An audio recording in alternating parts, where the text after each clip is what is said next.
अस्सलाम वालेकुम। आज से हम स्टार्ट करें क्लास मैट्रिक बायोलॉजी से चैप्टर नंबर 9 फार्माकोलॉजी। इस चैप्टर में जो हमने मेन पॉइंट्स डिस्कस करने हैं, सबसे पहले इसका इंट्रोडक्शन देखना है, उसके बाद मेडिसिनल ड्रग्स और एडिक्टिव ड्रग्स, ठीक है, उसके बाद एंटीबायोटिक्स और वैक्सीन्स। ये चैप्टर फर्स्ट टाइम बायो में ऐड हुआ है। इससे पहले जो ओल्ड बुक थी उसमें ये चैप्टर नहीं था। इनफैक्ट फार्माकोलॉजी फर्स्ट ईयर और सेकेंड ईयर में भी नहीं पढ़ाई जाती थी। तो पहले हम इसका इंट्रोडक्शन देखते हैं। फार्माकोलॉजी है क्या? क्लास 9 में हम लोगों ने पढ़ा है ब्रांचेस में।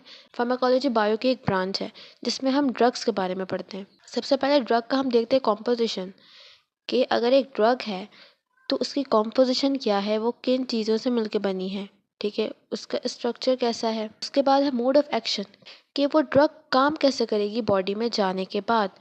अगर एक पर्सन एक ड्रग ले रहा है तो वो ड्रग उसकी बॉडी में जाकर अपना एक्शन कैसे परफॉर्म करेगी, कौन से मैकेनिज्म के थ्रू परफॉर्म करेगी, कौन से बॉडी के ऐसे नॉर्मल फंक्शंस हैं जो ऑल्टर होंगे।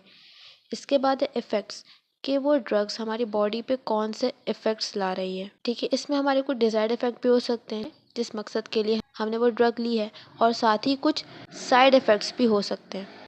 इसके बाद है यूजेस, कि एक ड्रग है हम उनको कहाँ पर यूज़ कर सकते हैं, ठीक है, कौन से डिजीज़ में ड्रग यूज़ हो सकती है। फॉर एग्जांपल एक ड्रग है अगर हमारे पास, तो हम इसको कौन सी डिजीज़ में यूज़ कर सकते हैं। एक ड्रग को हम मल्टीपल जगहों पर भी यूज़ कर सकते हैं। एक ड्रग के मल्टीपल इफ़ेक्ट्स भी हो सकते हैं। अभी हमने ड्रग की बात की, तो ड्रग क्या है उसको देखते हैं। Drug is a chemical substance used to treat, cure और प्रिवेंट अ डिजीज़। ड्रग कोई भी ऐसा केमिकल सब्सटेंस जो हम यूज़ करते हैं किसी भी डिजीज़ को ट्रीट करने के लिए। कोई भी डिजीज़ है उसे हम क्योर करने के लिए, उसकी ट्रीटमेंट के लिए जो केमिकल सब्सटेंस यूज़ करेंगे वो क्या कहलाएगा? ड्रग। इसके बाद प्रिवेंट अ डिजीज़, के डिजीज़ होने से पहले हम जो केमिकल सब्सटेंस यूज़ कर रहे हैं उस डिज़ीज़ को प्रिवेंट करने के लिए, उससे महफूज रहने के लिए, वो क्या है?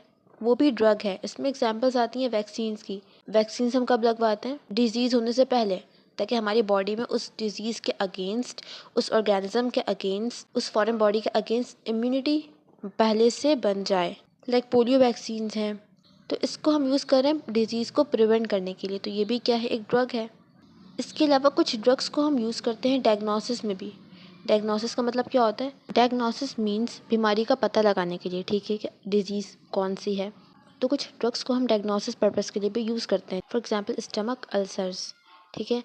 स्टमक अल्सर्स अगर हमें लगता है कि किसी पेशेंट को स्टमक अल्सर्स हो सकते हैं, तो हम क्या करते हैं, स्टमक अल्सर की जो मेडिसिन होती है, फॉर एग्जांपल ए, ठीक है, ये मेडिसिन हम पेशेंट को देते हैं।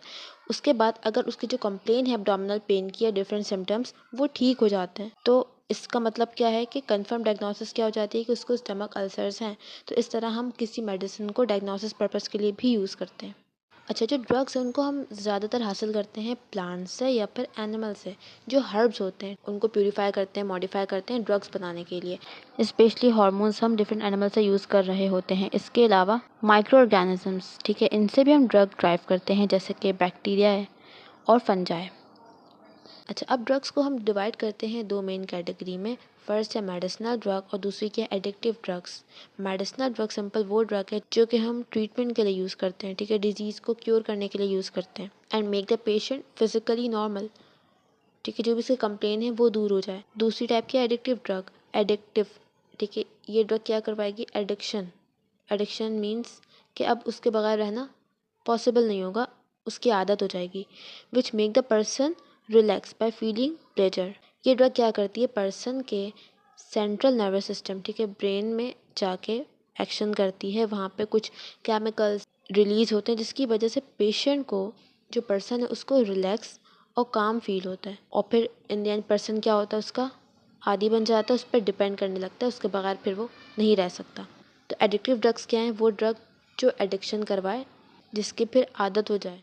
मेडिसिनल ड्रग आर बेनिफिशियल, ठीक है, क्योंकि हम इसको यूज़ कर रहे हैं डिज़ीज़ को ट्रीट करने के लिए और उसको प्रिवेंट करने के लिए। अब हम क्या देख रहे हैं कि ये ड्रग्स कहाँ से हासिल की जा रही हैं। तो हमने देखा ड्रग्स को हम प्लांट से हासिल कर रहे हैं और कुछ एनिमल से। तो कुछ प्लांट ऐसे हैं जिनके रूट्स या कुछ प्लांट के लीव्स या कुछ प्लांट के फ्लावर और सीड्स, ठीक है, उनमें डिफरेंट ऐसे केमिकल्स हैं जिनको एक्सट्रैक्ट करके फिर उनको हम मॉडिफाई करते हैं, उनको प्योर करके एक ड्रग बनाते हैं। जैसे कि cinchona tree contain quinine in its bark which is use in the prevention and treatment of malaria. यहाँ डायग्राम में भी देख सकते हो किंकोना ट्री है, इसका बार्क है। बार्क क्या होता है? जो ट्री का ट्रंक होता है, ठीक है। स्टेम, जब ओल्ड ट्रीज होते हैं उसका जो स्टेम है हार्ड हो जाता है, उसकी जो अपर लेयर है वो एक डेड टिश्यू बन जाती है, वो क्या होती है? Bark. Opium is use as a painkiller. Opium एक प्लांट है, इससे हम एक ड्रग हासिल करते हैं जिसे हम कहते हैं ओपियम। ओपियम को हम यूज़ करते हैं एज अ पेन किलर। तो ये तो हो गई प्लांट्स की बात। अब कुछ माइक्रो ऑर्गेनिजम्स भी ऐसे हैं जिनसे हम ड्रग्स हासिल कर सकते हैं, जैसे कि बैक्टीरिया, फंजाई की भी मैंने एग्जांपल दी। ये तुम लोगों ने नाम सुना होगा, पेनिसिलिन। ठीक है, पेनिसिलिन क्या? एक एंटीबायोटिक। पेनिसिलिन एंटीबायोटिक हम ड्राइव करते हैं पेनिसिलियम से। पेनिसिलियम क्या है? एक फंजाई है। पेनिसिलियम एक फंजाई है जिससे हम एक ड्रग हासिल करते हैं, एक एंटीबायोटिक हासिल करते हैं। क्या कहते हैं उसे? पेनिसिलिन। एग्जाम्पल दी हुई टेट्रासाइक्लिन। टेट्रासाइक्लिन भी एक एंटीबायोटिक है, आप produce by bacteria and lovastatin produce by fungi. Lovastatin, statin जो ड्रग्स होती हैं ये कोलेस्टेरॉल को कम करने के लिए यूज़ होती हैं। ठीक है, स्टेटिन ड्रग्स को हम यूज़ करते हैं अगर किसी पर्सन में कोलेस्टेरॉल ज़्यादा है, तो उसे अगर हमने कम करना है तो फिर हम स्टेटिन ड्रग्स देते हैं। उसके बाद है ड्रग्स फ्रॉम एनिमल्स। कुछ एनिमल्स से भी हम ड्रग्स हासिल करते हैं, जैसे कि डिफरेंट हार्मोन्स हैं। गोनाडोट्रोपिन हार्मोन ये क्या करता है? जो सेक्स हार्मोन है हमारी बॉडी में उसको स्टिमुलेट करता है। गोनाडोट्रोपिन रिलीज होता है पिट्यूटरी ग्लैंड से, और ये जाके जो गोनैड्स हैं, ठीक है, टेस्टिस और ओवरीज, वहाँ पर एक्ट करता है, और फिर टेस्टिस और ओवरीज वहाँ से अपना हार्मोन रिलीज़ करते हैं। तो अगर गोनाडोट्रोपिन की कमी है बॉडी में तो टेस्टिस और ओवरी स्टिमुलेट नहीं होगा और फिर वो अपना हार्मोन प्रोड्यूस नहीं करेगा। तो गोनाडोट्रोपिन कंट्रोल करता है प्रोडक्शन ऑफ सेक्स हार्मोन को। उसके बाद है ड्रग्स फ्रॉम मिनरल्स। कुछ नॉन लिविंग कंपोनेंट से भी हम ड्रग्स हासिल कर रहे हैं, जैसे कि डिफरेंट मेटल्स हैं, आयरन है, जिंक है, गोल्ड, सॉल्ट। आयरन को हम यूज़ करते हैं एनीमिया को ट्रीट करने में। एनीमिया मतलब कि बॉडी में जो हीमोग्लोबिन लेवल है वो कम हो गया है। हीमोग्लोबिन का अगर हम स्ट्रक्चर देखें तो उसमें आयरन प्रेजेंट होता है, Fe। तो अगर आयरन की कमी है बॉडी में तो हीमोग्लोबिन सिंथेसाइज नहीं होगा, तो पर्सन में फिर एनीमिया होगा। बट एनीमिया के भी डिफरेंट टाइप्स हैं, यहाँ पे मेंशन है आयरन डेफिशिएंसी एनीमिया। सारे एनीमिया के कॉज आयरन डेफिशिएंसी नहीं होती, ठीक है, उसकी भी एक स्पेसिफिक टाइप है। आयरन डेफिशिएंसी जो अनीमिया है वो अनीमिया जो आयरन की कमी से हो रहा है, उसको हम ट्रीट कर सकते हैं आयरन सप्लीमेंट से। जिंक की एग्जाम्पल दी हुई है, zinc oxide is used in wounds and eczema. Gold, salt are used in the treatment of rheumatoid arthritis. उसके बाद है सिंथेटिक ड्रग्स। सिंथेटिक ड्रग्स वो हैं जो कि हम खुद से लेबॉर्ट्रीज में बनाते हैं, synthesise in the labs by using man made chemical rather than natural ingredient. अभी तक जो प्लांट सोर्स था, माइक्रो ऑर्गेनिज्म, एनिमल और मिनरल, ये तमाम नेचुरल सोर्सेज थे, बट अभी जो सिंथेटिक ड्रग्स हैं वो मैन मेड है। Number of synthetic drugs in the market are available, जैसे कि synthetic marijuana goes by many names. इसके अलावा जो नेचुरल अक्यरिंग ड्रग्स है जो कि हमने नेचुरल सोर्सेज से हासिल की है, उसके स्ट्रक्चर में भी कुछ चेंजेस करके हम सिंथेटिक ड्रग्स बनाते हैं। फॉर एग्जांपल, अगर एक एंटीबायोटिक है हमारे पास, ठीक है, नेचुरल है, वो एक स्पेसिफिक बैक्टीरिया के अगेंस्ट काम कर रही है। अब हम क्या करेंगे, उस एंटीबायोटिक के स्ट्रक्चर में कुछ चेंजेस करके हम उसको ऐसा बनाएंगे कि वो ज़्यादा बैक्टीरिया के अगेंस्ट काम कर सके। तो इस तरह से भी हम सिंथेटिक ड्रग्स बनाते हैं। अब यहाँ पर कुछ मेडिसिनल ड्रग्स दी हुई हैं, उनके यूजेस बताए हुए हैं कि हम उन मेडिसिनल ड्रग्स को कहाँ पर यूज़ कर सकते हैं। जैसे कि पेन किलर्स हैं, पेन किलर्स को हम एनाल्जेसिक भी कहते हैं। देखो, एल्जेसिया एक वर्ड है, इसका मतलब होता है पेन। अब एनाल्जेसिया है, it means pain killer. Pain killer क्या करता है? सेंट्रल नर्वस सिस्टम पे एक्ट करता है और पेन की जो फीलिंग है उसको रिड्यूस करता है, जैसे कि पैरासीटामोल है, जो पैनाडोल नॉर्मली है। इसके अलावा एस्पिरिन और पैनाडोल।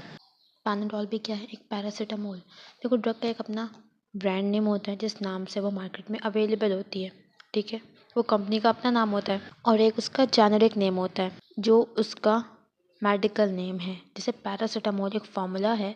अब इस फार्मूले की बहुत सी दवाएं मार्केट में अवेलेबल हैं जिसमें से एक पैनाडोल भी है। तो पैरासीटामोल एक फार्मूला है, ठीक है। अब इस फार्मूले पे डिफरेंट कंपनीज डिफरेंट नाम से ड्रग्स बना रही है। तो पैनाडोल भी एक पैरासीटामोल है। उसके बाद है एंटीबायोटिक्स। एंटीबायोटिक्स सबको पता है किसके अगेंस्ट काम करती है? बैक्टीरिया। कोई भी बैक्टीरियल इन्फेक्शन हो जाता है तो उसमें हम एंटीबायोटिक्स देते हैं। अच्छा, अब एंटीबायोटिक जो फंक्शन है वो दो तरह से परफॉर्म करती है। या तो वो बैक्टीरिया को किल कर देगा, या फिर वो उस बैक्टीरिया की ग्रोथ को स्टॉप कर देगा, उसको आगे फर्दर ग्रो नहीं होने देगा, ठीक है। तो ऐसी एंटीबायोटिक जो बैक्टीरिया को किल कर दे उसे हम कहते हैं बैक्टीरियो बैक्टीरियोसिडल, वो एंटीबायोटिक जो बैक्टीरिया की ग्रोथ को स्टॉप करता है, उसको आगे ग्रो नहीं होने दे, उसे हम कहते हैं बैक्टीरियोस्टैटिक। स्टैटिक मतलब क्या होता है, रेस्ट में। तो बैक्टीरियोस्टैटिक, अब वो बैक्टीरिया की ग्रोथ स्टॉप हो गई है, वो आगे ग्रो नहीं कर सकता। एग्जाम्पल देख लो, पेनिसिलिन, ठीक है, अभी हमने देखा था। इसके बाद है सेफेलोस्पोरिन, टेट्रासाइक्लिन्स, ये तीनों क्या हैं, एंटीबायोटिक्स। उसके बाद है वैक्सीन्स। वैक्सीन्स को हम यूज़ करते हैं प्रिवेंट करने के लिए, डिजीज़ को प्रिवेंशन के तौर पर। बेसिकली जो वैक्सीन्स हैं वो उस ऑर्गेनिज्म का ही पार्ट होती है, या फिर वो पूरा ऑर्गेनिज्म ही होता है। उस ऑर्गेनिज्म का जो डिजीज़ कॉजिंग पार्ट है, हम उसको एलिमिनेट करते हैं और फिर उस ऑर्गेनिज्म को बॉडी में एंटर कर देते हैं। ये भी एक तरह की वैक्सीन होती है। इसके बाद और क्या हो सकता है कि हम उस बैक्टीरिया से जो उसका टॉक्सिन है, उसकी टॉक्सिसिटी ख़त्म करके उस टॉक्सिन को हम बॉडी में डाल दें। मतलब उस ऑर्गेनिज्म का कोई पार्ट ही डाला जाता है बॉडी में वैक्सीन्स में। अब वो बैक्टीरिया का पार्ट, जब माइक्रो ऑर्गेनिज्म का पार्ट जब हमारी बॉडी में जाता है, तो हमारी बॉडी उसके अगेंस्ट एंटीबॉडी बनानी शुरू करती है, क्योंकि वो एक फॉरेन एंटीजन है जब बाहर से आया है, बट वो नॉन टॉक्सिक है, वो डिजीज़ कॉज नहीं करेगा बॉडी में, लेकिन उस एंटीजन के ख़िलाफ़ हमारी बॉडी एंटीबॉडीज़ बना लेती है। अब जब आगे वो डिज़ीज़ अगर कभी होगी, तो हमारी बॉडी में ऑलरेडी एंटीबॉडीज़ प्रेजेंट हैं, वो क्या करेगी, उस एंटीजन को फिर किल कर देगी और वो डिज़ीज़ से हम महफूज रह सकते हैं by developing immunity in the body. ठीक है, जैसे कि हेपेटाइटिस की वैक्सीन होती हैं, पोलियो की वैक्सीन होती है, टेटनस की वैक्सीन हैं, कोविड की है, रेबीज़ की है। उसके बाद है sedative. Sedative drugs are helpful for treating anxiety and sleep problem. Sedative मतलब जो नींद की कैफियत जनरेट करते बॉडी में। ठीक है, तो ये हम यूज़ करते हैं एंजाइटी, जब किसी को बहुत ज़्यादा परेशानी या घबराहट हो रही होती है उस केस में, या फिर स्लीप प्रॉब्लम में। एग्जाम्पल दी हुई है डायज़ेपैम, अल्प्राजोलैम एंड क्लोनाज़ेपैम।